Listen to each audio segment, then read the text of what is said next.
So here we can see excretion in human. अब excretion in human में excretory system में क्या होता है? तो we have 2 kidneys, we have ureter 2, we have bladder, urethra. ठीक है. अब क्या होता है? Here I'll just explain you the process. हमारा यूरिन हमेशा येलो कलर का होता है क्योंकि it is containing poisonous substance like urea जो रिमूव नहीं होता है इन द नेफ्रॉन. अब नेफ्रॉन होती है इन द किडनी.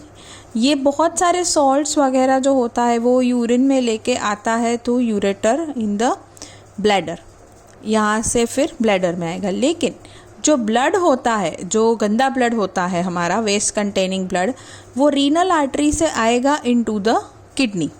उसके बाद किडनी से जाएगा इनटू द यूरेटर, यूरेटर से जाएगा इनटू द ब्लैडर और ब्लैडर से फिर वाया यूरेथ्रा निकल जाएगा. और जो हमारा क्लीन ब्लड है वो इस रीनल वेन से वापस बॉडी में चला जाएगा. अब you can see here that we have 2 kidneys, so that's why we have 2 ureters as well. Our bladder acts as a storage space of the urine. एक bag like structure है जो urine को store करता है.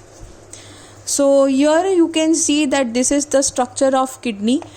देखिए अब यहाँ पे ग्लोमेरुलस और ये बोमेंस कैप्सूल है जो हमने आगे देखा था, उसे हम इकट्ठा बोलेंगे nephron.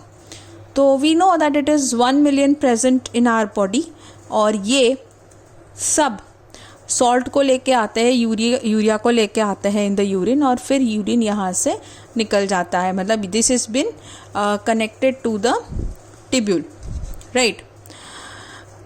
So this is how our kidney works and again we are coming to the nephron. इसका पूरा वर्किंग मैं समझा चुकी हूँ ऑलरेडी एक वीडियो में.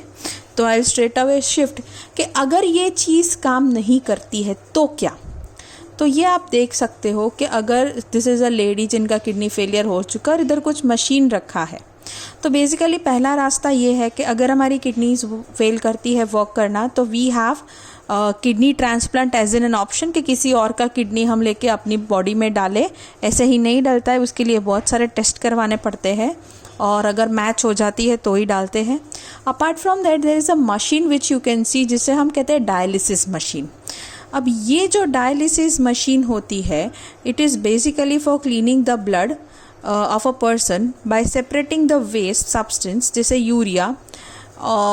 और ये कैसे करते हैं तो ये देखिए, अब ये हाथ होता है, यहाँ पे 2 वेन्स लगती है. एक में होता है कि ये ब्लड है जो पुश कर रहा है the blood into the dirty blood into this dialyser. ये डायलाइज़र है और ये वापस आ रहा है क्लीन ब्लड यहाँ पे. ठीक है. अब वेस्ट कंटेनिंग ब्लड जो होता है इन टिब्यूल्स में रहता है, it is made up of cellulose.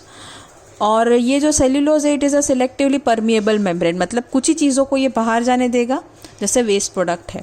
यहाँ पे आप ये छोटे छोटे डैश देख रहे हो, इनमें होता है डायलाइज़र सोल्यूशन जिसे हम डायलाइजिंग सोल्यूशन कहते हैं. इनमें बहुत सारे सॉल्ट्स प्रेजेंट होते हैं जैसे आप ले लो कि सोडियम है, पोटेशियम है, इसके बाद मैग्नीशियम है, क्लोराइड है. तो these are the electrolytes present in it. Apart from that you also have glucose here.